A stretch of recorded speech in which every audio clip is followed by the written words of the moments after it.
YouTube. What's good with y'all boys? It's Nablo and I'm back with another video. And in today's video, I'm about to show y'all the best 5 point guard builds in NBA 2K20 as of patch 10, patch 11, whichever patch we're in right now. I don't know off the top of my head. So for me, I'm going off of strictly Park because I don't play a lot of Rec or Pro-Am. I'm going off strictly Park and 3v3, the best point guard builds that you can use that are a few of them are slept on, a few of them are, popular builds that everyone has. So starting off, we're gonna start with the sharpshooting and defensive pie chart. This is gonna be the two-way sharp at 6'3", and I'm just gonna show you guys how glitchy you can end up making this build. So of course we're sticking with the speed pie chart, and then I'm just gonna go through like the badge points and stuff. If you guys want to slow the video down so you can see exactly what I'm doing, you can go ahead, but I'm gonna speed through it because I know exactly what's the best option for you. So as you can see, I picked 6, 16, 14, and I think that's 16 as well. You don't need to put as much playmaking if you don't want to, but for me, I love being the ball handler, the point guard, so I prioritize playmaking badges so I can have dimer and floor general for my teammates. But that's just me. If you just want quick first step and handles for days, you can add more defense, more shooting, and even more slashing if that's what you need. So as you can see, I'm right now I'm just trying to move the points around to try to maximize as many badge points as possible. And if you didn't know, starting off in the year, a lot of people didn't know that 1 or 2 points could give you a whole new badge in a different category if you use it smart enough. And let me just slow that down real quick. I don't know if you guys saw, but I picked the playmaking takeover. The playmaking takeover is going to give me the ability to be able to drop my defender with a snatchback move while not having Hall of Fame playmaking, which I think is the ultimate plus for a build.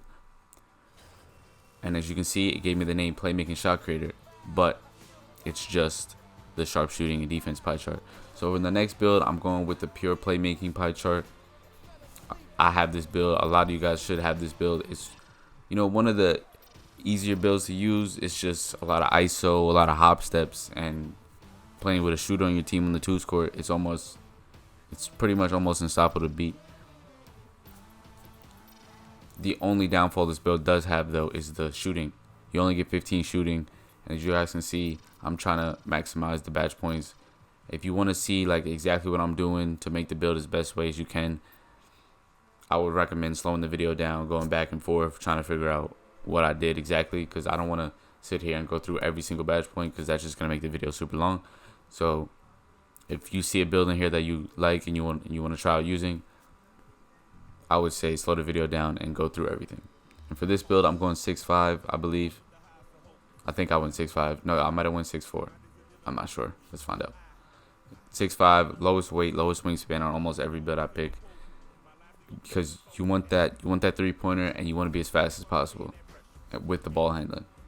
And for this, you get 3 options to take over. You get playmaking, shot creating, and slashing. I would go shot creating just because it adds something different to your game. You can be able to hit that moving shot, and it boosts your 3 plus 5. So yeah, slashing playmaker, that's the 4th best build in the game.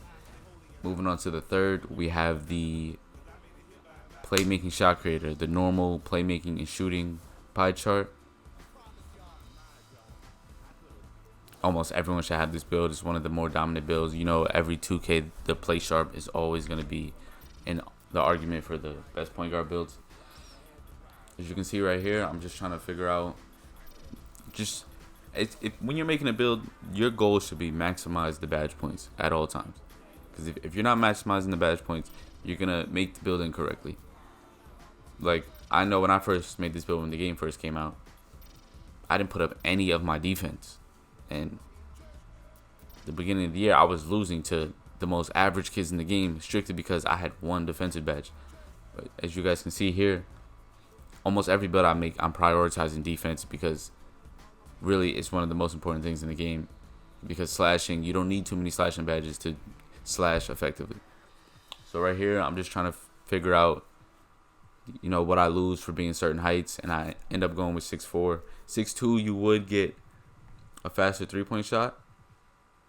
I'm not sure if I clicked 6'2", I might have, but 6'2", you get a faster release, so that is an option. But I end up going 6'4". I'm just the release speed. I don't know if that's worth the being that short. And then for here, I picked Sharp Takeover. There was, in the beginning when the game first came out, there was a rumor that Sharp Takeover was not good, so a lot of people went with shot creating.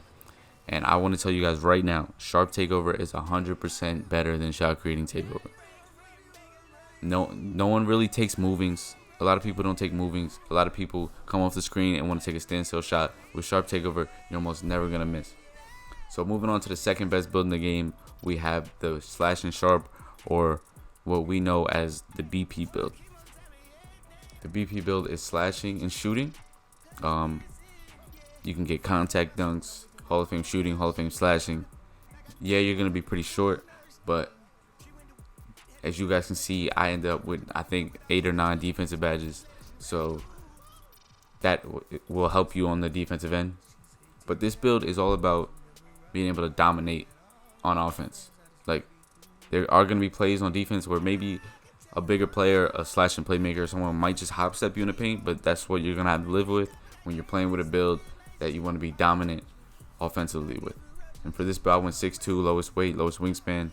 This build, you can speed boost off the rip at 97 overall. You do unlock contact dunks. This build is one of the best builds in the game. When I made it, I clicked slash and takeover. If I was to make it again, I would go with playmaking, which I end up doing in this video, because you're automatically gonna get contact dunks. So having slash and takeover is just overkill. I would rather have playmaking, so but occasionally I can get that snatch back and drop my defender. And with the best build in the game, sadly, I'm gonna have to go with the two-way slash and playmaker, because of how dominant it can be in the right player's hands. And this build has over, I want to say it's 20, 10. This build has 61 badge points, and if you were to hit legend, you can add 40 on top of that. Do the math, that's 101 badges on one build. This build is one of the best if used correctly. You see the badge points was 11, 10, 20, 20. Hall of Fame shoot, Hall of Fame defense, Hall of Fame playmaking. You get contact dunks, lowest weight, lowest wingspan. You get a 73 3-point shot at 99 overall. This build is just so OP, bro. Like, you can almost do anything. Like, you have 10 shooting badges, so you have enough to get a good shot off. You can go with playmaking, slash, and lockdown, or shot creating takeover. That's all up to you guys. But from what I've seen, this build, which I don't even have, but I've lost to this build so many times, this build is a problem. And being that the behind the back is out the game, you having Hall of Fame defense, you can't get stunned by your opponent. So like with this build, you can throw a Hall of Fame clamps and pick dodger and off ball pass and stuff like that, and be all up in your man's chest and completely take him out the game. And that's why I have it as the #1 build in the game. If you guys enjoyed the video, please be sure to leave a like, comment, and subscribe. I'm out. It's your boy Nablo. Peace.